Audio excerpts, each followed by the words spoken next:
Yo, do you remember the dream life you built for yourself by the time you're 25? Yeah. Let's all laugh at that together. Now you're 30-something and you don't have the car, The job, The business, the spouse, and feeling a little like a mess? we're here to tell you you're still on track to that dream and doing just fine. I'm Beleza. I'm Kiki. I'm Gigi, and this is your podcast. Welcome. Welcome to 30 and a Mess. Hey y'all, it's your girl Beleza. What up, y'all? I'm Kiki. And it's your girl Gigi, and welcome to 30 and a Mess. And if you're here, your life is probably still in shambles, but it's all good because we're going to be here roughing it out together. Yep, we're going to get you right. How was y'all weekend?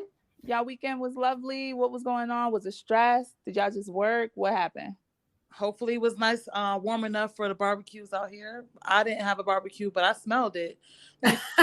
Now, yeah, it's that barbecue weather. Barbecue over my balcony, man. I should have went and got a plate. You should have. That's what I'm saying. Just knock on the door, act like you know him. Oh yeah, Jerome. You remember me? Yeah, I'm Deborah's daughter. Any name. Any name. Just throw it out. Any name. How was your weekend, Bonner?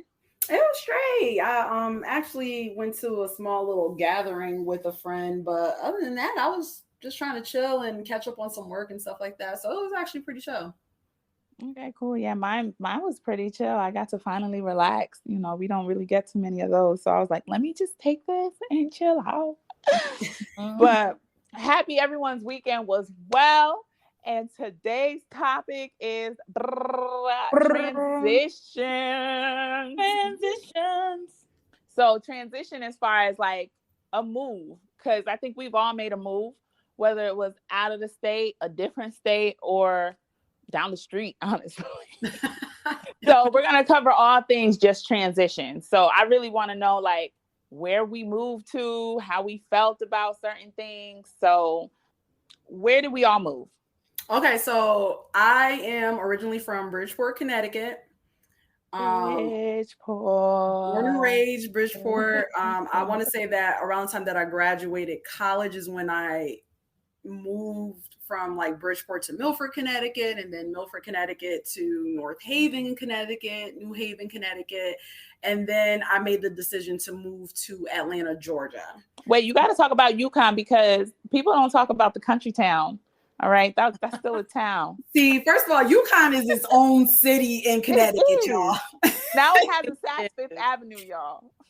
Literally, you will, when you travel to like if you live in Connecticut, everybody knows when you're traveling to UConn, it is considered to be in Mansfield, Connecticut, but really it's Mansfield, and then it will say, welcome to University of Connecticut. It is literally its own city. Yep, they'll say stores, University of Connecticut. It has its own stores, its own bus system. It has a jail on the school site. Own police station.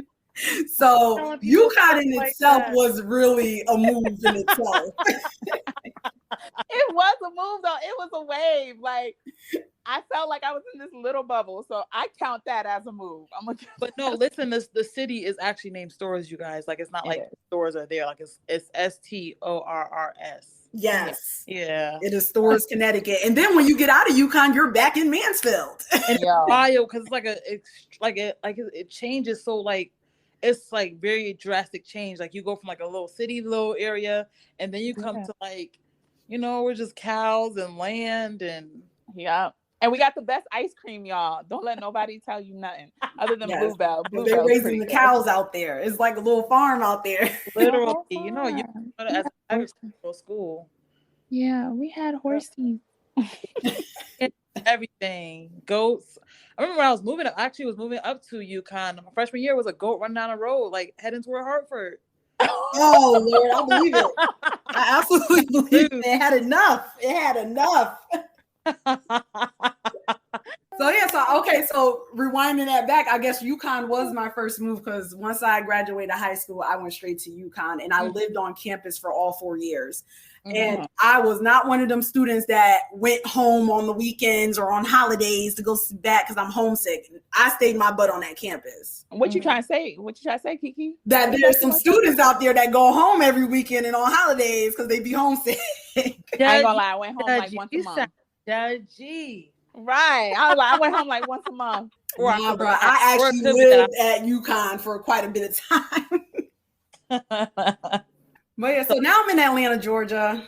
I've been here since 2018. I am not going back to Connecticut. It's not to say, I think Georgia is pretty much going to be my home moving forward, unless I get to take up my own thought process of wanting to move outside the country. But if not moving outside the country, I think I'm good here and starting a family here in Georgia. If you moved outside the country, where would you move? I would move to either Finland or Denmark if I got the option. The places. But I do want to travel a little bit more outside the country first to get a feel before I make a major decision like that. Yeah. That's smart. Real smart. You should live out there at least 3 months so you can know for sure if you want to be there. Exactly. And then probably get dual citizenship if I can, where I can still be considered an American citizen. But, if I decide to transition fully out there, I can live my life there. All right, Tina Turner. Okay, come on, girl. rolling. What about you, Gigi? What's up?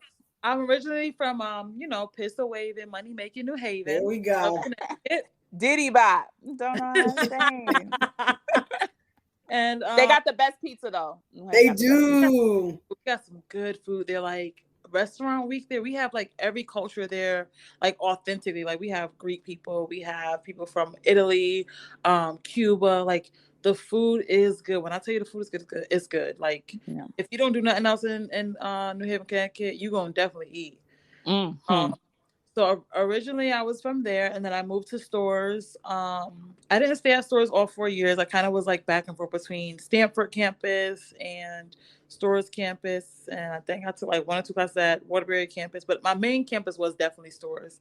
And then from there I moved to Hamden for a little bit, and then from Hamden I moved to Germany for 6 years, and then from Germany I moved to New York. And for me, the hardest and roughest transition was the New York move. Like it's so rough. Like I had went out there to Germany, fell in love, and was really like, I never really moved for any dude, like anybody, but this person I was really building with, and I wanted to move with him. Like we, I got a promotion and he was all about it. I was all about it. So I anchored myself in him. And ladies and gentlemen, never anchor yourself in any person, because I'm telling you right now, jacked up when it don't pan out. Like you'll be jacked up for a little bit. You'll survive, but you're going to be jacked up trying to calibrate again. So I'm in New York, and not only did I change positions, I'm in a higher position. I'm a division chief now. But I also have like a new work environment. I'm working with new people. And in this job, it's like everything I'm learning is like on the job training. Like there's nothing that can really prepare you for this promotion. So I have like so many different pieces of me that have transitioned. And then like also looking for apartments, like New York, these apartments are so small, and they want they have you living on like a sardine can, and they want like $1 million for it per month. We're going to get into that in a second. Yeah, I have like a lot of adjustments that I kind of like get myself back into. But let me tell you something right now, I'm a warrior, because New York ain't gonna beat my ass. Like I'm just gonna figure this shit out. Like you that's right, go thug it out. Like dead ass, as they say, you're not gonna beat me. Like you just not. I can see you doing the Sealy hands from New York.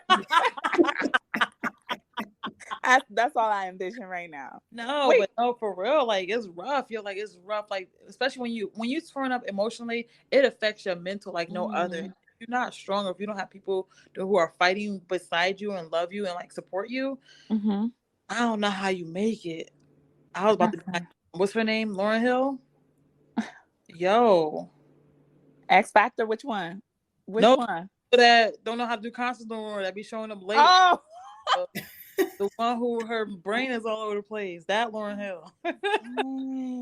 Lauren, we love you though, sis. We love you. We gonna leave that. I love you too. But it's all good now, because I'm on the other side of it now. So I feel good now. Like I'm better now. Okay. And then Kiki, you ain't explain the reason why you ended up in Atlanta. Was it just the move? You were like, screw it. Real talk. Yeah. It was honestly one of those things that I've lived in Connecticut my whole life. So for me, it was one of those things that it was like, I need to just jump outside of this town, this state, and see if I can survive out there. And I had the mindset that if it failed, I can always just come back home. So it was just one of those leap of faith things for me. I also felt like I hit a glass ceiling in Connecticut. Like I felt like I did all that I could do to be good and to survive, but that's not enough for me. I need something more to strive for, to feel fulfilled in. At that time, I was still kind of maneuvering what I felt about me and my relationship with my family and things like that. So just pushing towards having a better relationship, but having to find my own identity. So I was like, well, there was two options, either Georgia or Maryland. And the reason I went for Georgia is because I had friends, i.e. Hey girl. Not just her though. Don't let her think it was because of her. Yeah, it was because of me. Don't let nobody tell you different. It wasn't. I had other people out here. Everybody moved down once I moved. But I have friends in Georgia so that if something did go wrong, there was a place for me to go. Maryland was very expensive at the time. So, and I didn't know anybody in Maryland except for one cousin. So for me, I was like, if I failed in Georgia, I had more of a leg up than if I failed in Maryland. No, that makes sense. No, that makes a lot of sense because for me, I was actually the opposite. So I'm originally from Bridgeport, Connecticut, born and raised. Bridgeport. And then I moved to Stratford, Connecticut when I was like middle school. And then from high school, I moved to Storrs, Connecticut. And then from there, I ended up moving to Atlanta, like straight, like a year after college, moved to Atlanta. And then how that happened was, one, I always wanted to live in a city. I just didn't know what. And then I promised myself I would never live in the South because of the stereotypical things I've heard. I was like, South ain't for me. I'm gonna be in the city, that's for sure. Nah, that's not how it panned out. But the company I was working for, I was contracting out. I was a temp, and they actually hired me on. And then 2 months later, the CEO came and was like, "Hey, we got an office here and an office in Atlanta, and we're merging offices. So you can either take the severance, and I think the severance was like a good 6 months, and it was paying real good, or we can move you to Atlanta, all expense paid." It sounded like a no-brainer, but for me, I had my grandma. She had just moved to the States when I graduated college, and she was sick at the time. So a part of me wanted to stay in Connecticut. And then I was like, I can milk this severance until I find something like I really want to do. But then one thing is, they were like, if you're even thinking about Atlanta, we'll take you on a tour in Atlanta, also all expense paid. Wow. Bro, they took us on a charter plane, and I got to bring one guest. I brought my brother, and I was just like, yeah, Atlanta the wave. And of course they showed us all like, all the touristy stuff for real, all like the Buckheads and the Brookhavens of Atlanta. But once I got here, there was a coworker and was like, all right, I'm gonna show you the real Atlanta now. But after that, and then the bonuses, I was like, this is kind of a no-brainer, and I'll be able to help my family more if I move as opposed to if I stayed. So I was like, you know what, screw it. So I knew nobody down here other than the few coworkers that did decide to move down here as well. And so I ended up like really building a whole village by moving down here. I didn't know anybody down here in Atlanta.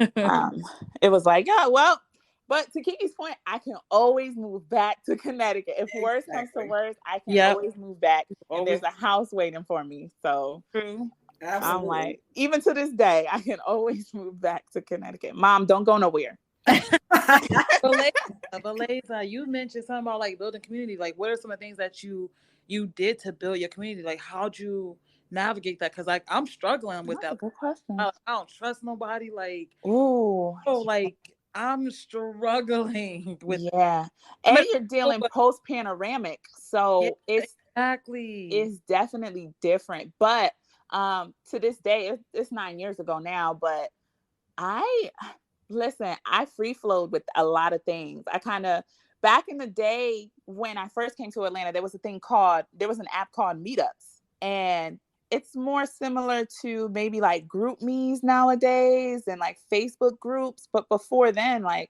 Meetups was a thing. So I downloaded the app and then I just typed in things that I love to do. Atlanta has so many things to do. So I would go to a poetry event.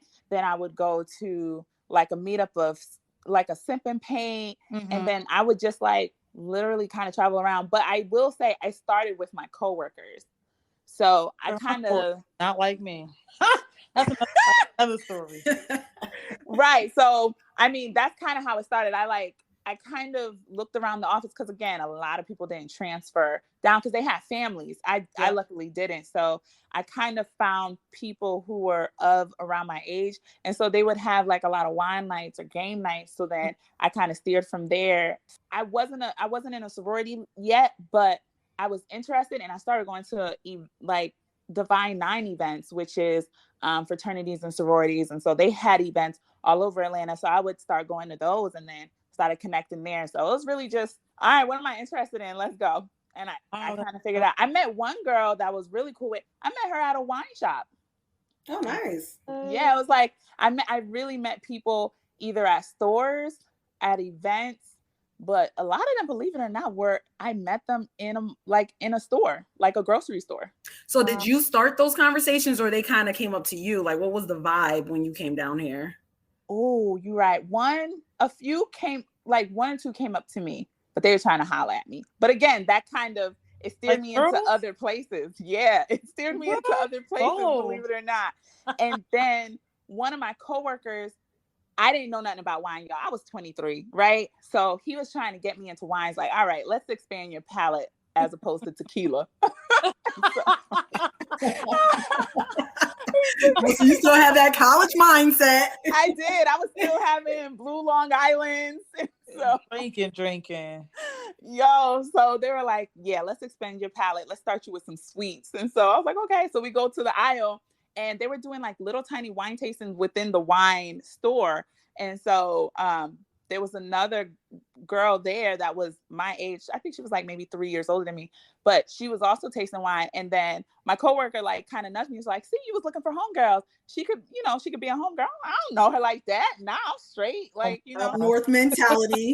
North mentality. And he was like, so he kind of started the conversation. And then me and her started talking. We had a lot of things in common. So he kind of nudged and was like, why don't y'all exchange numbers? And I was like, you're right. And then from there, like we started like really hanging. Oh, that's cool. Yeah. So it's literally just random things. Or I would do date nights by myself a lot. So I would go to like a poetry event and then just sit there and then start talking to people like, when they go, ooh, that's my song, they playing something. I'm like, yeah, that's a dope song too. And then we just started talking about the artist and then just keep going from there. And so I realized like, okay, I'm gonna have to like really do this. Like I have to be out here. And so, but for introverts, I wouldn't know. I wish I had. And also remember, there is a difference when it comes to up north and the south. Yeah. You know, in New York, I'm pretty sure everybody don't look at me. Don't talk yeah, it's to a little me, more keep it standoffish. moving. It's a little more standoffish. But again, attract your vibe. So like Jerry, if you like live music, go to places that are live music. Live music places are more so chill because everybody's trying to have a chill vibe. But like if you go to your point, like you go to work, ain't nobody trying to say hi, nobody's trying to hold the elevator for you, ain't nobody trying to have lunch with you. That's a little different. But I signed up for like a volleyball. I used to play volleyball a lot, and so I signed up for a nice. And so I'll be heading out there July 3rd is my first time. Will be my first day. Oh, well then you Gucci. Congratulations on that. Yeah. Thank yeah. you. Now you have to give us an update on here once you I will. So how'd it go? You're like, I don't talk about Oh my gosh. Okay, so I kind of told y'all how I moved. Mine was like all expense paid, so God be the glory. How about y'all? Like, did y'all find the move to be hard? Did you save up then move? Did you say F it and moved? Ooh, like baby. So for those who don't know, I moved down here with my fiance. At that time, we were just boyfriend and girlfriend. And once we made the decision that we were going to go to Georgia, we did our research. So we went to Georgia for an entire year, back and forth, me looking for jobs, him looking for jobs just in case his job wouldn't stick, looking for places that areas we would want to stay in, kind of catching the vibe of the cities and things of that nature. Because like I stated, we both didn't have anybody out here except for like friends. So we did that for an entire year. Once we made the decision to go, by the grace of God, his job allowed him to go 100% virtual. This was pre-Panorama. So, asking a job to go virtual was a really difficult thing. Yeah. So the fact that they let him go 100% virtual, that eased my mind a lot, because I still did not get any offers at the time that we were kind of getting close to moving. And I was still set up for interviews. So I was also traveling back and forth for intervers constantly. So also for those who don't know, I was not taking the plane. I was driving to go to those interviews all the way to Georgia and driving back to Connecticut. Gosh. And a lot of times it was because the interviews I was set up for were immediate interviews. So it was like, we're going to need you to come down here in like the next 4 days, or you have an interview set up for this day. And I'm like, well, can we move it so I can get stuff together? Well, this is the only day we have the interview. Yeah. So, like, okay, I made it back home, and then call me the next day. So I'll be there in 2 more days. Whoa, wait. She was like, girl, they called me and they can't move it. So I'm coming back.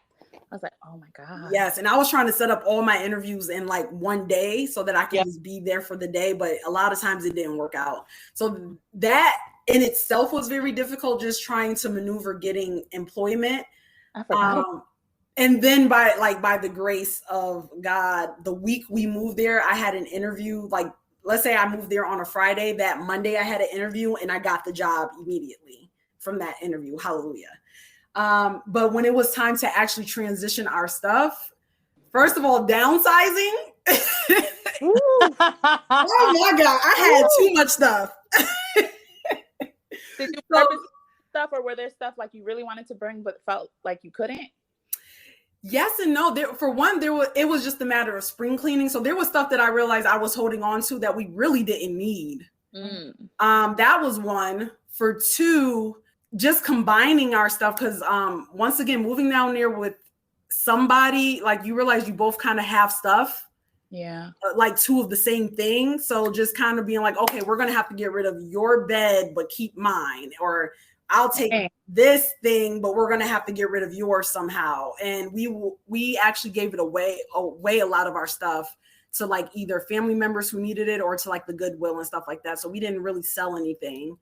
And then we got a mover truck to move our stuff, all of our major stuff, like the beds, the dressers, things like that. And then we packed both of our cars with all the little things. And we both drove both our separate cars down together. Wow. So once again, 14-hour, 16-hour drive, we were doing that both by ourselves. Now, did you do it in a one shot, or did you split it up? No, we did everything in one shot. Okay. So, and mind you, the day that we were moving from Connecticut to Georgia, it was a blizzard in Connecticut and I think like 80 degrees in Georgia. Ew. It was crazy. So it was a lot of maneuvering in terms of making sure our money was right. So like I stated, once we decided that we were going to go to Georgia and that we definitely were going to make the move, we had to set up ourselves a budget in order to stack enough money to pay for the movers, pay for the help in terms of getting our stuff down there and unpacked, pay for making sure our vehicles was up to date so that it can make the long drive out there, because usually we're renting cars to drive back and forth, and just being set up just in case neither one of us would have a job out there. Because I was like, we still have to make sure we have 6 months of savings in case I don't find a job or he doesn't find a job. Okay, wait a minute. So you said your fiance was able to he had a job when you moved down. Did you end up locking in a job before you got here? I did not lock in the job until about a week after we got there. So we moved, like when we moved, we got there on like a Thursday or Friday. I had an interview on Monday. And so all the times that I was going back and forth, no job was solidified. Damn. Literally, and that was for an entire year. So literally the day that we moved, and then I had that interview that following Monday, they told me that they got me that I have the job. But the issue with that was it still took me another 2 months to officially start working. And for those who don't know, I do work in law enforcement. So it's not just a process where, okay, you're hired, start Monday. I have to now go through polygraph tests. I have to go through psych tests. I have to change my license. That was why you be all stressed? You be working stressful jobs, girl. I swear they put me through the ringer. So it was still another 2 months before I even got a paycheck, because I had to still pass all the tests and do all the things. Oh, wow. So yeah, that was a process. And not to mention also, at the time that we moved, my mother was on her final week of chemo. So I still was making sure I traveled back home to make sure I can be there for her while she's finishing up chemo. Yeah. So it was stressful, but like I stated before, it was needed. Like I still needed to venture out on my own. Yeah. Yeah. And then Jerry, I know you kind of explained how you moved from Germany back into New York, but like, how was it like going to Germany? Did you have a job? So when I was out there for those 3 months, like out in Europe for those 3 months, I had met a lady who wanted to hire me for a bank. So she had all my paperwork, she had all my application stuff. I told her I had to come back to Connecticut to wrap up some things and I would be back. So I was in Connecticut for like 3 more months. And when I got back there, the day before I actually was supposed to go back to meet with her, she had quit. She was gone. So all my stuff was in her email. So I had to reapply for the job. By the time Oh my God. by the time my application went through, somebody already was hired in that position. So I have 90 days, you know, that American passport, that power. Yep. I have 90 days to stay there and like try to look for a job before I have to come back to the States. Mm-hmm. When you get out there, you learn that the United States of America is called the States. A lot of them come on, they call it holiday. They don't call it vacation. They come on holiday to the States. So a lot of them are back and forth. But anyway, I was looking for a job. I found a job while I was there. I didn't have any savings when I moved there. Like I just knew I was going to move there and make it work. Like I had money from like a lawsuit, but I didn't have like savings. And then to move back from Germany to New York, my job paid for that whole move. Like they paid for everything. I wish I would have kept the vehicle because I didn't know that New York was, I was relying on New York being the most reliable public transportation, but I did not factor in that we are post-COVID, pizzeria situation. Mm-hmm. And where I live is so far from everything that I want to actually do. So yeah, so I had it was challenging. Like I literally had a carry-on and a check bag when I moved to Germany. Like I didn't give it nothing about nothing else. Like everything else is in storage, which I actually unpack. I'm gonna unpack my storage this week before the 1st of July. I'm done paying that. They keep going on the price, going up. So it was challenging to move out there because I was starting from scratch. I had nothing, but then I quickly made a community. People quickly gravitated toward me and was like able to help me out, and I was able to help them out. It was really, a nice ecosystem out there. That's good. A good barter system. Nah, it wasn't really like barters. It was very like reciprocal. Like I did things for them, they did things for me. It's very much like your family now. Like you're here, you're on your own. Like we're gonna help, we're gonna take care of you. And because the way I am, I felt like I'm gonna take care of them. Like that's just how I am. Yeah. But here in New York, they don't have that. Like it's every woman out for themselves. Like she's like, not here. So, okay. So with that being said, I mean, do y'all have any regrets in moving? Have no regrets. Hell to the no, to the no. Either. Like I don't. I think making a move outside of where you're originally from is a beautiful thing because you can always go back and you can see so many different things. So speaking of different things, like culture shock. Oh, baby. Or like what? Like let's talk about what has been different from where you were and where you are. Okay, so I'll go first on this one. So one of the major things, and I honestly want to say that I've heard this from all of my friends that come from Connecticut, New York, Jersey, Massachusetts, whatever, and coming down here to Georgia or the South in general, we've all been reprimanded for not being social. Right? Yo. So Speak it. Speak it.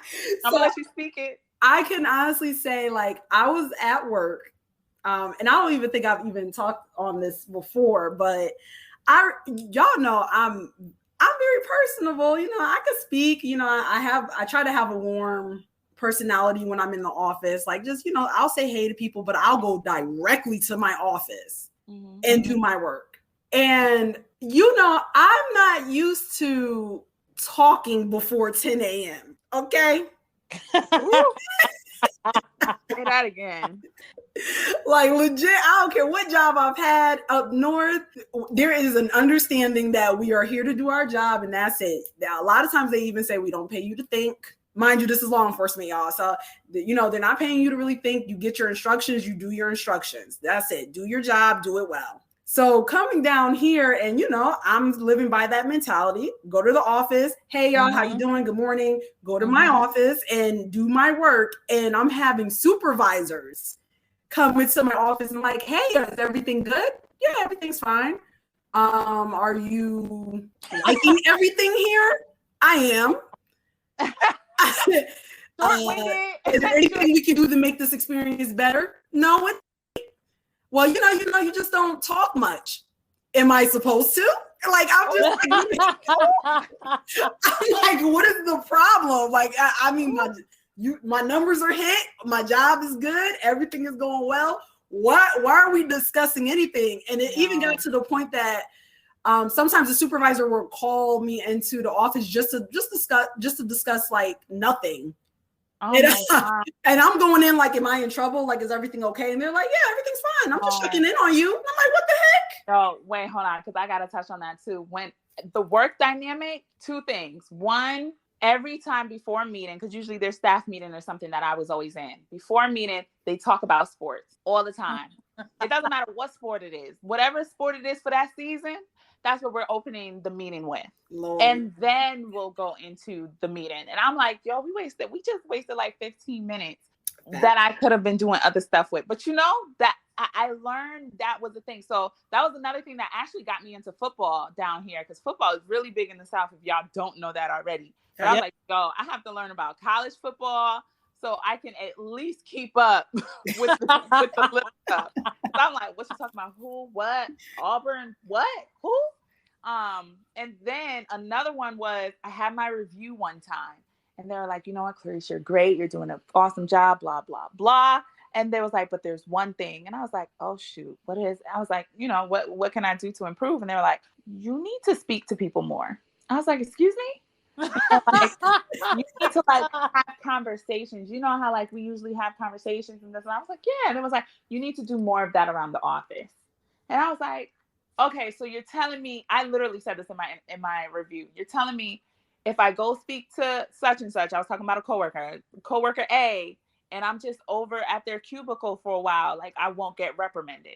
They're like, no, not at all. Like, by all means do that. Go out to lunch, have conversation. This and that is like, as long as you have your work done, but like, we need you to be like more friendly to all the coworkers. And I was just like, there's like, not that you're not, you just don't speak. And I'm like, oh, wow. Okay. I was like, I can do that. Say less. And then I was never at my desk. Bro, that was a transition for me, because I'm just like, I am not here. I'm here to work. You know what I mean? Like, right? I'm here to do my job and go home. For real. And also coworkers wanting to hang out after work. That was foreign to me. Like, I'm like, y'all want to go where? Like, we just finished working. Why are we going out? No. Like, you're my coworkers. I have friends. They're separated. So learning that, like, your friends actually being your coworkers, that was different for me as well. Yeah, like they became your family at one point. But they, you know what, to a point, I guess it did make sense. Now that, you know, I'm out of the their mentality on some things, not all. Yeah. But some things, I realized, like, you know what, it's okay to say good morning to people. Right. It's okay to ask somebody like and genuinely care if they had a good weekend or not. Right. Like, so I didn't really have that experience. I have the reverse of that. Like, you know, my mom is from the South. My mom is from South Carolina. And she taught me, like, you speak to people, you smile, you know, she taught me all that kind of stuff. And Beleza, you know, from college being my roommate, I wake up like yes, she smiling. I'm happy, like, is. she knows.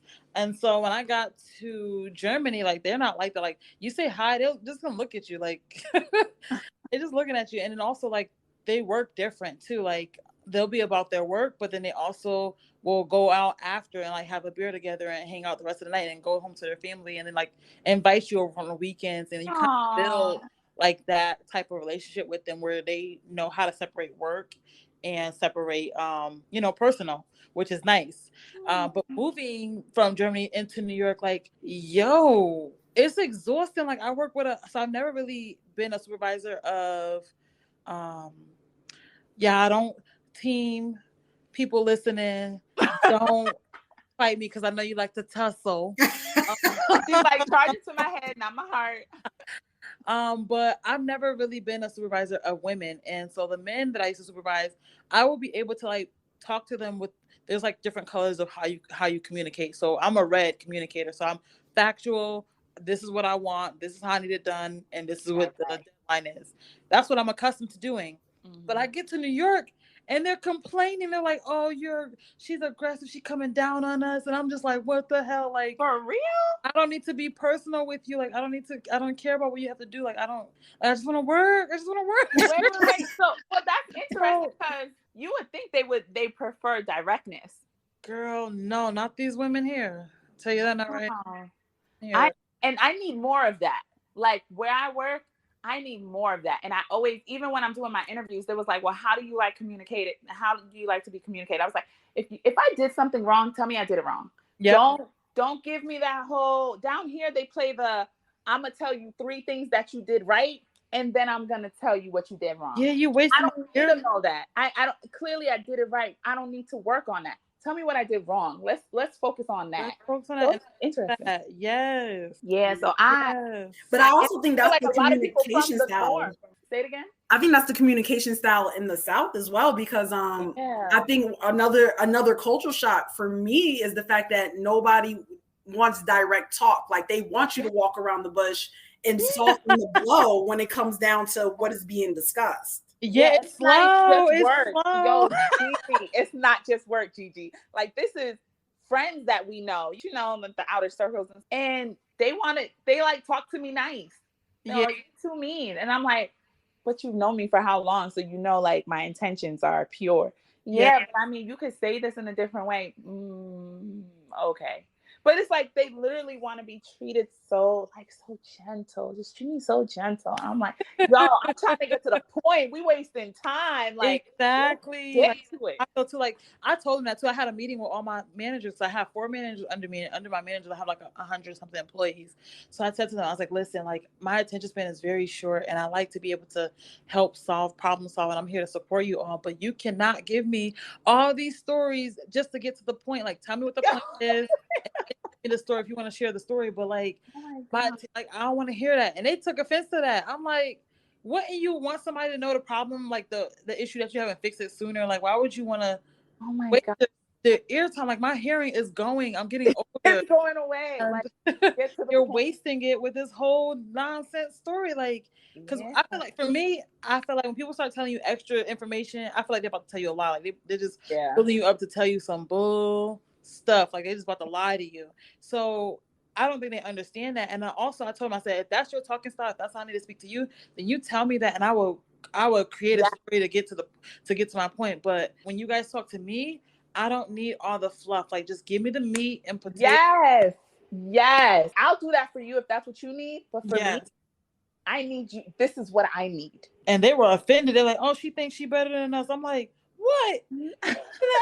How did you even get that out of what I said? He's like, I love the sky, and there was like, she fucks with the ocean. What? Where did that come from? Okay, so anybody who I work with who's listening, please don't take offense to this, but this is me internalizing it because I know they probably listening, and I don't need no drama at work. I just want to be a peaceful work environment. Likewise, y'all. All I want, y'all, it's a safe space. Comment below, do whatever, but repost, like come to my post on IG, on Twitter. Make it a conversation. Let us know. Make it a conversation. Hashtag us. Yes, girl. Let's leave it outside the office, please. Please. Okay, so now that we talk about the differences, what are the things that you liked in the area that you moved to? I just like that it was different. I just like that it was just completely different. Like everything about Georgia is completely different from Connecticut.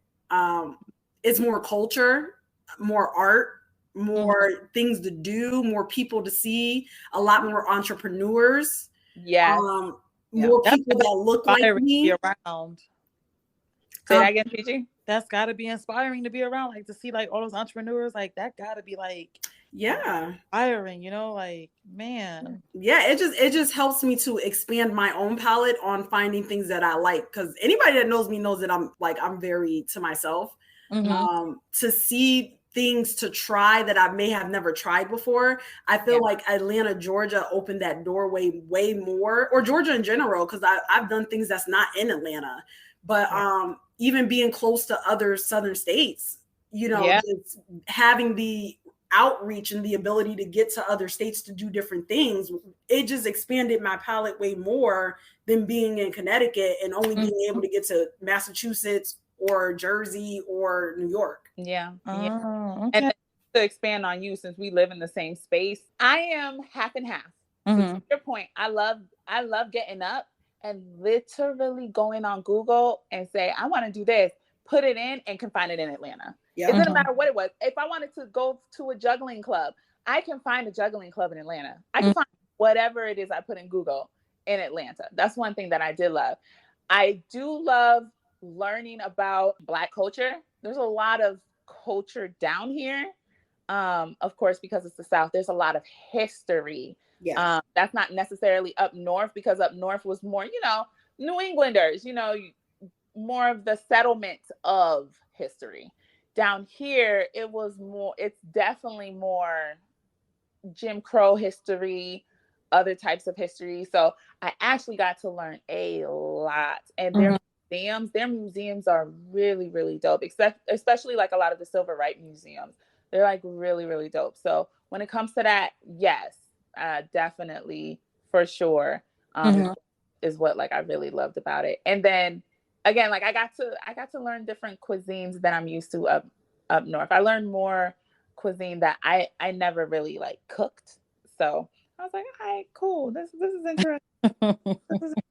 Because they sure like to eat down here, boy.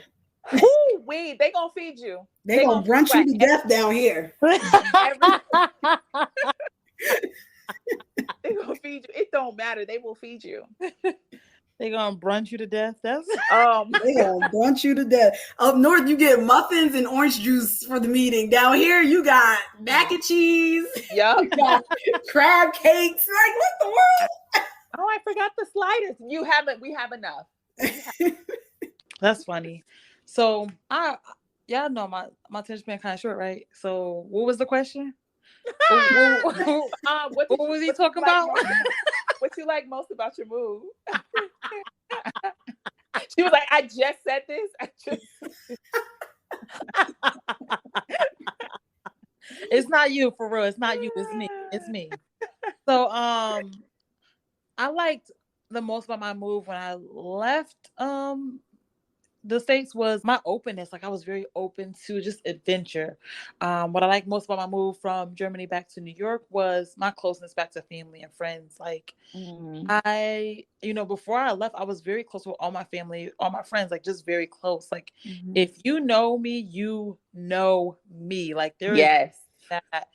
You could be like, I don't think she would do that. You could for sure say, I know she wouldn't do that. Like I know for positive. But now you don't have to second guess, because I don't even know now. Now I'm just trying to navigate and figure out like who am I again? Like who is the new person I'm growing into? Like, I'm just shedding a lot of layers that I didn't even realize I was wearing. So Yeah. I think that's one of my favorite things now too, because like I get a new my what is it called, tabulous rasa or risa, which is like a clean slate basically. Okay, because I was about to say I don't know what you're talking about. It's a Latin for clean slate. Don't quote me on that, y'all. We know, we got Google at our fingertips, right? I can just Google it right quick. So like basically I have a clean slate. I get to create who I am now. Like I get to grow into the next level of myself, which is nice. I like that. Oof. Well, that makes me want to think of another question that I had for you just saying that. Oh yeah. Do you feel like, I'm trying to think how I word it. Do you feel like your experiences in moving has grown you into the person you are? Like, and now I think my experience in heartbreak has grown me into the person that I am. Because like it makes you uncomfortable, like the level, because like moving for me wasn't uncomfortable. I wasn't uncomfortable with moving. I'm fine with moving because I had a very turbulent upbringing. Like I always had to move. So moving for me was like, okay, get your bags, get this together, like let's go, be on to the next, like let go. But like for other things that made me feel emotionally uncomfortable, like anytime like there's a loss, like when I lose like people that I love, like death wise, I grieve. When I lose relationships that I've fallen in love with people, I grieve as if it's a death. Like I don't have the concept of being in love. So it's either I love you or I don't. That's it. Like there's no in between for me. Like say it again. Either all in, well, no. Yeah, I'm either all in love, like with loving somebody, or I don't love you at all. Like I just kind of like, oh yeah, you're cool. I like you. Yeah, you're good. So for me, when I get uncomfortable emotionally, that's what definitely helps me transition more or change more. Like I have to be like, uncomfortable for me to like really like change things about myself. Okay. Yeah, for me, I would say it helped me to I think the move helped me to shift easily with all life things. So not just in terms of just moving locations, but just moving emotionally, moving financially. I'm okay with starting over anywhere. Yeah. In any part of my life. Like there's nothing that can happen to me that I think would hinder me from moving forward in a different aspect. And I think me moving to a different state was a big part of me being able to understand that about myself and being okay with failing. And knowing that this can potentially fail because I technically did not have a plan B in mind, but I was okay with that thought because I was going to say, okay, well, if this does fail, I'll just go back to what I know. Yeah. So learning to just shift and move and things like that, I think me moving to a different state, it helped me just transition everywhere in my mindset. And now I'm really not afraid to do anything and fail at it. Yeah. Wow. Yeah. I mean, both of y'all statements is hella strong because I guess that's the crew that we hang around is like, F it, just do it and see what happens. Do it. What happens if it fails? One thing I find interesting is we all have a different background, but we all still have that same fire in us. Because I saw it like, I mean, if my mom can move from one country to another, like a whole literally with 3 babies. Take it. Have 3 babies in completely different state, learn English and all that. English. I guess I moved to a different state. It's not that bad, right? Yeah, learn English and get a high paying job. She was not playing around. Yeah, she was. Shout outs to my mom. Yes. And all of that. But it's like, I mean, she can do it, I guess. Me going to a different state, it's not that bad. But I think because I more so stayed in one place after I moved, I saw my growth. To Jamie's point, like relationships and I think the relationships was probably like the hardest one because it's just such a transition from dealing with different people, different men, and them teaching you something about you or checking you about something that you wouldn't necessarily think about, or what you realize what you won't stand for anymore. That one was the big thing, but that also helped me maneuver the way that I moved too. So, and then work to what you'll take at work, what you won't, what you realize like, nah, this ain't the wave, this ain't the move, and all that. So I more so saw growth. Like I felt growth in everything that I did. and was like, what can I learn from this situation? And then kind of take that and be like, how can this make me a better woman or person? Because to your point, I don't know who said it, but somebody said something about this or that. I was the same way. That's me. Yep, it was Gigi. Then I came to the South, and Kiki had to instill this in me, because I'm like, no, that don't make sense. Like, it's either this or that. And she's just like, I'm not telling you to completely move the spectrum, but what I'm telling you is to understand why this is how it is. Yep. And I was like, no, F that. I ain't doing it. She always want to challenge me. I did. I fought her a lot on it, but I guess I'll give her credit on record. I guess. Thanks. I'll take it. I guess. Thank you. It did make me better, because it gave me extra patience. Like, we're all patient, but like, it gave me more patience than I had before, because I realized sometimes adjusting makes things a little more easier. But it was definitely probably one of the biggest challenges I had to deal with moving to a new place. Yeah. And the mindset of my surrounding, and compared to the North. I'll leave it there. But Kiki saved a lot of people from getting cursed out. That's all I'm saying. I sure did. And they still owe me apologies and thank yous and all that stuff. They do. They sure enough do. Gigi, if you, girl, we could talk about it. And maybe we could talk about it on another podcast. Whew. Man, we talked about a lot. Did anything come up like spiritually when y'all moved? And then, like, how did you deal with it? Absolutely. For me, that's when I was the strongest spiritually. Honestly, I was leaning into connecting with God so much more when I moved. Like how? Like meditation was strong. Like, I meditated every day. Day was meditation. I didn't read the Bible still. I still don't. I need to get the Bible. And I journaled a lot. So that was my form of congregating. Do you still journal? No, I need to get back to it. I do need to get back to it. And I actually am having a tough time getting back to meditating. But I do still pray. Every day. I guess prayer is like another form of meditation, but when I say meditation, I mean like actually slowing my breathing, focusing on where I feel tension in my body, like that kind of stuff is what I would used to focus on a lot, but I'm just trying to get back there. We'll see how long it takes me to get back. Okay.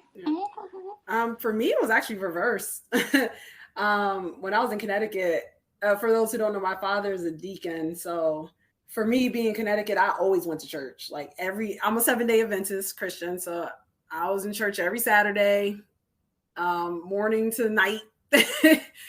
Coming here, I did find a church that I enjoy, but I'm not going nearly as much as I used to. Before Panorama, I was going pretty often, but now I'm not going at all.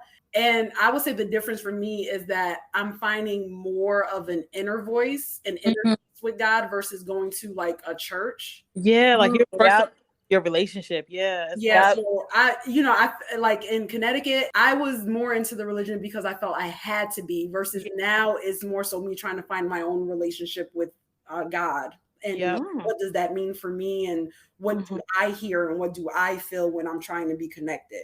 I can relate. For me, I felt like I already had a strong relationship, to your point. Did it go away? No. It grew stronger and stronger.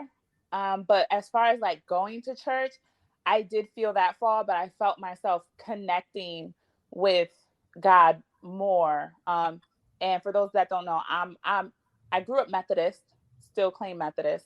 But what I did learn is, because of traveling, out of state and in state, I realized there's other religions, and why just focus on religion, but let's focus on what it is people are actually practicing. Yep. And so that made me get into researching other religions. So what I realized with my faith is my faith.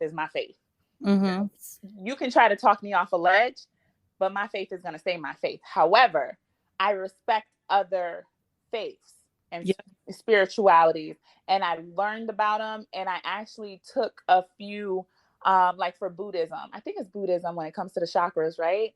Hopefully I'm quoting this right, but if I'm not, please, again, like Jerry y'all said, gonna go tell ahead us. and Google. We know y'all gonna tell us if we wrong. So Right, tell us if we wrong. Don't say that we said, well, they said, hold up. But it's something about the chakras. I don't necessarily know what religion that's connected to, or spirituality it's connected to, but started learning about chakras and ended up getting stones and understanding the difference and how it aligns. But it also aligns to my faith. It's just worded differently. You know what I'm saying? It's spoken differently. It's spoken in a different language, but it's the same exact thing of what you would call this. That's how I would say like my growth into like my spirituality is. So it's kind of like I've grabbed that from other cultures, but I still have mine on a stronghold, because baby, especially when my mom be speaking in Lingala. Lingala is an African dialect, y'all. But like my mom, when she prays, that her prayers are so strong. It's like, okay, I'm covered. Ain't nobody touching me. Like that's how you feel. You feel like nobody can touch you. Yep. Don't act like nobody can touch you, but you feel that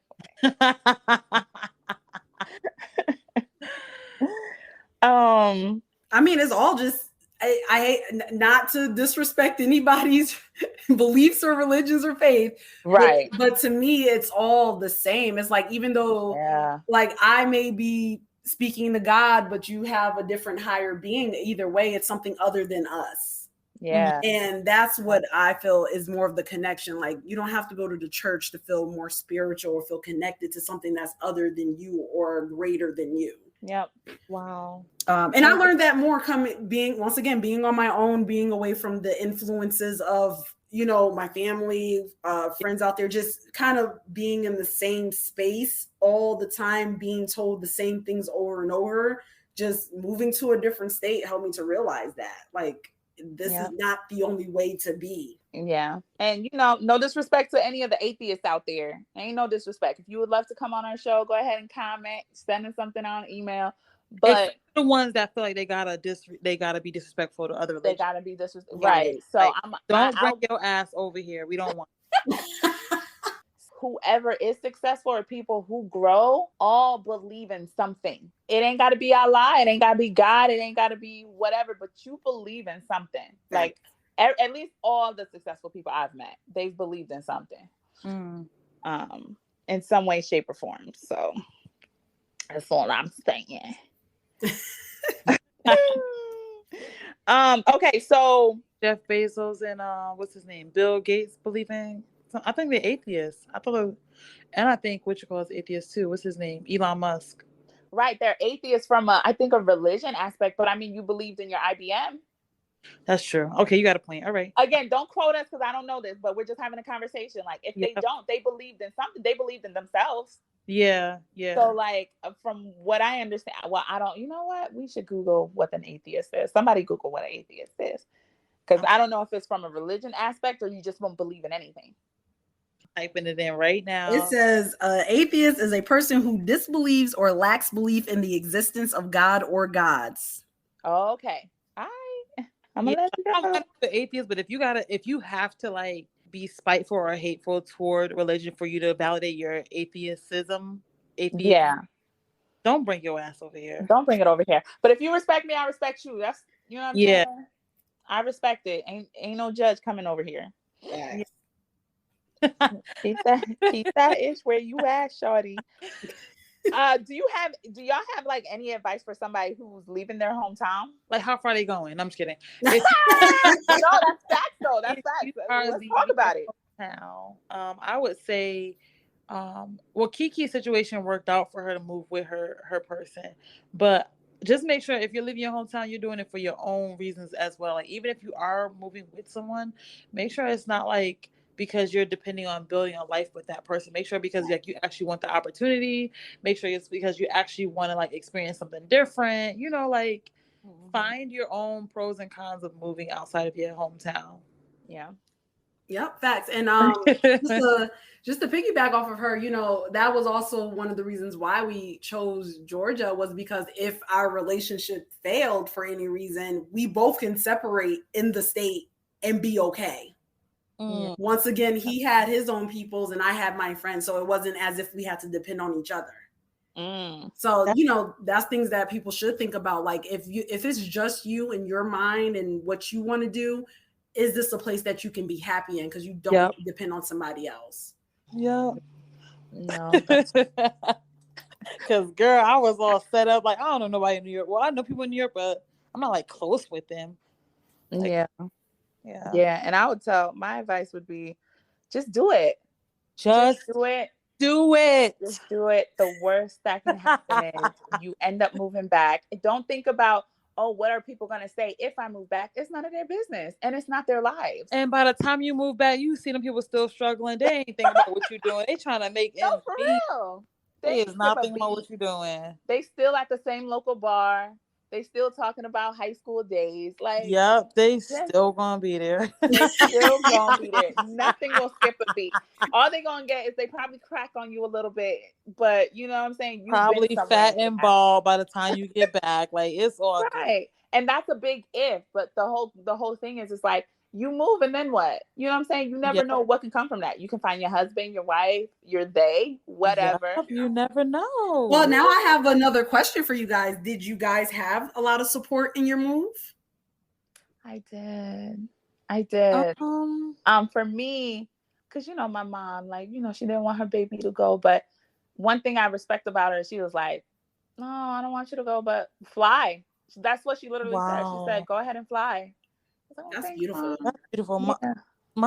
Your mom is so like supportive. I love her. Like, she is like, yeah, she's awesome. She's A1 day one. She A1 day one. And my sister was like, I'm gonna miss you, but I'll visit. That's even better. I got another place to visit, because my brother at that time, he was living in Philly. So she's like, cool, another spot to visit. But it was probably like that separation anxiety, because I did go to college, so she's more so like, I'm used to you not being in the house, but I moved back in, and I love my sister, so that, I think that one was hard. But yeah, I got a lot of support, even from Bonner. Bonner was like, bye. I was like, like, girl, we don't get out of this Connecticut. Yeah, Kiki, my bad, y'all. I keep calling her by her last name, but like, Kiki was like, bye. I'm like, well, dang, okay.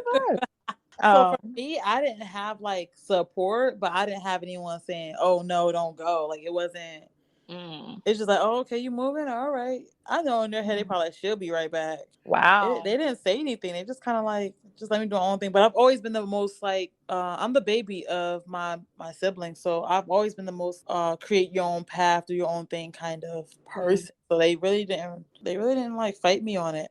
But they also wasn't like, yeah, go ahead, do it, you should. Like, it was just silence. Like, it wasn't. Mine was opposite. I actually didn't really have support.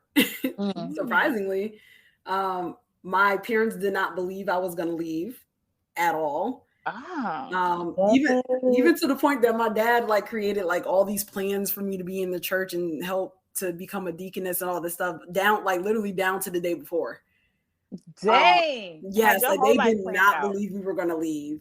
My old coworkers, they all said, there's no way you're leaving Connecticut. Everybody that leaves Connecticut always have to come back for some reason. So we'll see you back again. Wow. Y'all, when I said I had like, so you had a lot of doubters. Yeah, like a lot of people was just like, no, Connecticut's a vacuum, so you'll be back. And even down to like some of my family members, like even they believe like, well, I'm sure you'll come back. Or do they still believe that? Yeah. Oh wow. Yeah. Dang. I think his family was a lot more supportive of the move, but even they had their doubts, like, wow, y'all are really doing this. Yeah. I was like, we planned this for an entire year. Like, we've been telling you this for a minute. Like, well, damn right we doing this. Yeah, I was gonna ask the question after, like, even if you did have people like, no stay, would you still go? But Kiki, you pretty much answered that. But like, Gigi, if like your family or people to actually like begged you to stay, would you have still gone? I think I still would have went, because I was 25. I was a spring chicken, honey. I was ready to go see the world. I ain't have no husband. I was fresh out of a 5-year relationship with a maniac. Like, I had to go. She's like, I had to go. Now I'm with you. I think I still would have went. Now I'm rebellious though, so it's like, what? Yeah. No, I'm going. I'm going. Yeah, and I think we all have that rebellion to us where we're like, nah, B, I'm gonna try this. I'm gonna try it. Let me try it first, and then if y'all was right, we'll say you right. Yeah, exactly. Like if I go and I come back, at least like I said, I went. Like yeah. At least I don't have that regret of like, dang, y'all made me stay here and like, have a type of yes, resentment. It's kind of like, no, yes. if we gonna be wrong, let us be wrong. Okay. Yeah, let me find out if it's wrong, because I can't get with people's mindsets that already feel stuck. Like that, the things that I've heard is from mindsets that already felt stuck. Exactly. Yeah.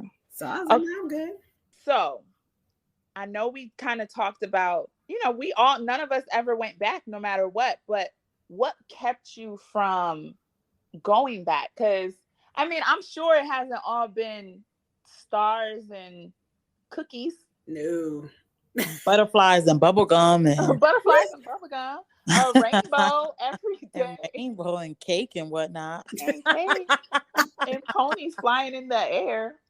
And unicorns. No, I'm just kidding. But for me, can I answer that question first? Do you mind? Yeah. So for me, I think, like I said, I went out there for adventure. So once I got out there, like the next adventure kept opening up, and the next adventure and the next adventure, and I was just like really inquisitive, and like I also was like really dating, like falling for people, getting my heart broken. Okay, I'm gonna date somebody else, like try this out. Like I really was out there living life, like just living life, like we just lived life, like the living life. She said live life.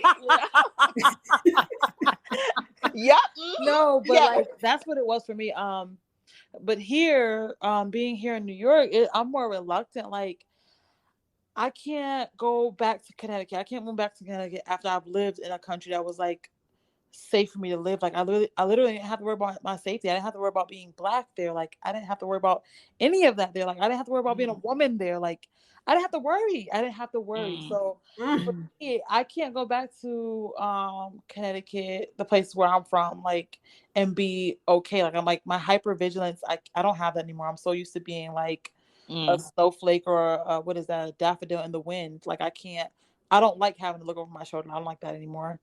I also don't live in a neighborhood that has a lot of riffraff, as the elderly say.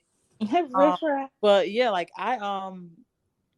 I just can't see myself going back. I don't like, once you open your mind, you can't close it again. So for me, that's what keeps me going forward. Like I just don't have the wherewithal to like regress. Yeah. Yep, I agree. It's honestly the same for me. I think she said it best. Like once you opened your mind, there's no way to close it. Like I opened up Pandora's box for myself. And in trying this adventure in terms of moving away from what I know to something that's unknown and actually enjoying it, this is the only way that I was able to find myself. Because if I would stayed at home, I would have been all about my family and their issues, not being able to progress, or feeling, once again, getting into that stuck mindset and not being able to get out of that bubble. Like there's no going back to that. There's really no going back to that for me. Like even if Georgia doesn't work out for me, I will find a different state, or like I said, try to move outside of the country. There's just no going back there, because I will feel like I'm stifling myself from being great. You're starting your growth. Like you're starting your growth. You're starting your growth, and it has nothing to do with where we're from. Y'all, I don't know about y'all. I love Connecticut. Let me put that on record. I love Connecticut, but there's not as much things to do as opposed to the rest of the world. Other than raise a dope family. But like, other than that, everything shuts down at like 8, 9. And things that I have in my mindset, things that I want to try, things I want to grow with, it expands beyond that. So to your point, like even there was times when I was struggling, like I was living paycheck to paycheck. There was one point I took a pay cut just to be happier in my life, because corporate was killing me. So like probably like 2-3 years after, I ended up taking, like, I went from this is not the money I'm making now, but back then I was making like 50, and I went down to 30,000. Sheesh. Yeah, it was when I said that humbled me, but I was happier. It's So so it's basically weird. like Your energy right there. slingshot effect. You got the Right. effect But happening. I was just so much happier because the stress wasn't there. Yeah. The stress wasn't there. Other than trying living paycheck to paycheck. But you know, you learn to budget and see it through. And I told myself, I was like, this is not always like this money will not be always, and thank be to God. Clearly it's not. Definitely up there in the racks. But like my mom at one point, because she saw me struggling, like I think one time, like I was like, Mom, can I have like $20? Because Yeah. I just want to eat something. And she was like, you know, you can always come back home, you know, as you know, You know, how they kids want to always protect us. They want to protect us they from want to protect like us. They want to make harm, sure we're struggle. okay. And I was just Yeah. like, no, I'm good. I'm good. I'm all right. Like I'm gonna be okay. Like, you know what I'm saying? Shorty's not out here selling her body. So we're still okay, y'all. You know what I'm saying? Like we're still okay. Like I'm not out here on drugs or nothing like that. Like Yeah. I'm okay. Like I'm okay. I still have a roof over. Like I have my own apartment. One thing I would be blessed to say is I didn't even have roommates. Like I had roommates for 1 year, but it was a choice. You know what I'm saying? It wasn't forced. And so Yeah. that's again another blessing because that allowed me to stack up some money too. Yeah. Splitting rent with 5 different people, and we all had our own space. That's how big the house was, y'all. Wow. Listen, I was good. But to even pay that even at that 30,000, like I still had my own apartment when I had that situation. So I wasn't complaining. It was just more so stay humbled, stay focused. And, you know, I ended up getting myself out of there, but Shorty was not going back to Connecticut. Yeah. Yeah. And that's facts. Yeah. Shorty That's was facts on facts. So if y'all, but I ain't going back there. So to wrap it all up, because this was entirely great. It's probably gonna be a 2-part. To wrap it all up, what are tips about everything from moving to seeing it through to freaking not knowing what to do, what you learned? I would say definitely make sure you anchor yourself spiritually before you move anywhere, because you be able to tap into that as you grow and develop.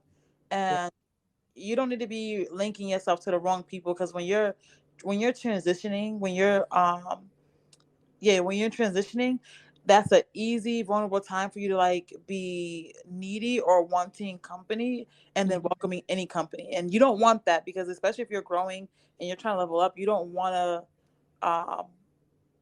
bad company, because it's easy to get dragged down, but it's not always easy to get pulled up. So you want company that's gonna make you want to pull yourself up, as well as you pull each other up as you continue to elevate. Also, don't be so consumed with money, like, you know, money. Make sure that you are looking at the silver lining for what it is. Like, so if you have to, like Beleza had to do, is step back and take a different position so that you can make sure you have your happiness factor, and then later on your trajectory is better because you have those skill set. You can now get a better paying job, and you have your happiness intact and your mental intact. Do that. Like, do not wear yourself into the ground for any job or any relocation. What else was another tip? Honestly, I would say make sure you have a plan. Like, don't just up and go somewhere. Like, do your research. Some people need that. Some people I needed that. I mean, that's what I did. I didn't have a plan. I was like flying by the seat of my pants. You hear me? Like, some people, it's true though. You have to go with what your flow is. So if you're a planner and you need a plan, then do that. But if you're not a planner, you're a procrastinator, or you're a person who can survive with any situation that's thrown at them, then do that too. Yeah, that's true. That's true. I would say, I mean, you guys touched on it. Have that spirit on a stronghold, whatever it is that you believe, because again, it's going to get hard, but you have to remind yourself your journey on what you're doing. Yeah. Because like once you leave, why did you leave? Like, remind yourself, why did I leave? Yep. What do I want? Like, can I still get what I want out of this, even before you may go back home? Maybe you say, like, all right, I'm gonna go home in 2 months, but before I go home in 2 months, let me try this out.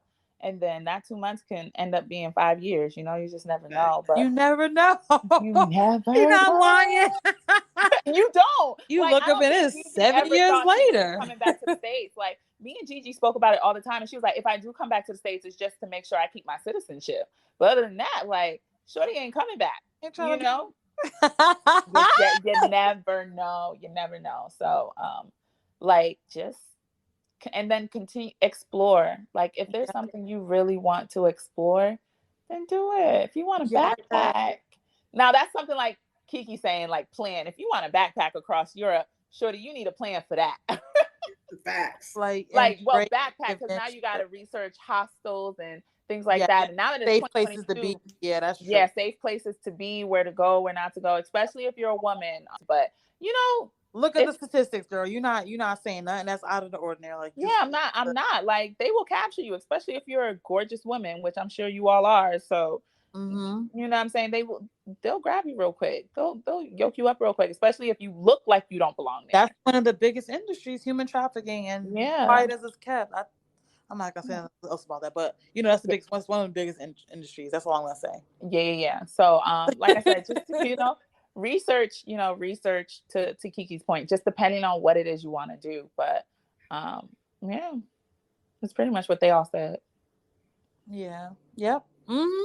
Yes. Yes. I mean, y'all touched on it, like just cleaning it all up. Just make sure that you guys are moving spiritually. Make sure it's something that you want to do for you and nobody else. And don't listen to the negativity. Like, if you know this is something in your heart that you want to do it.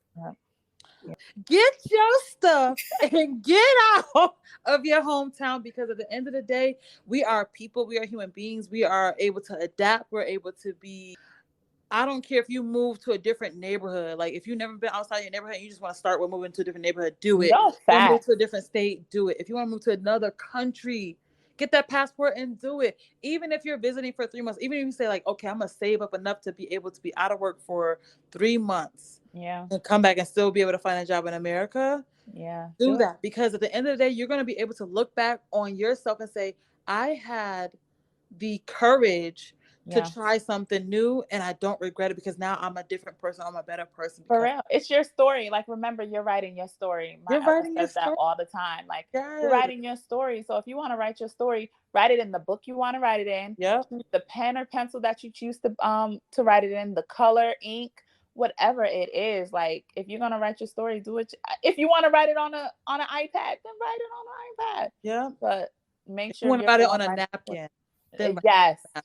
A Southwest napkin at that. Yeah.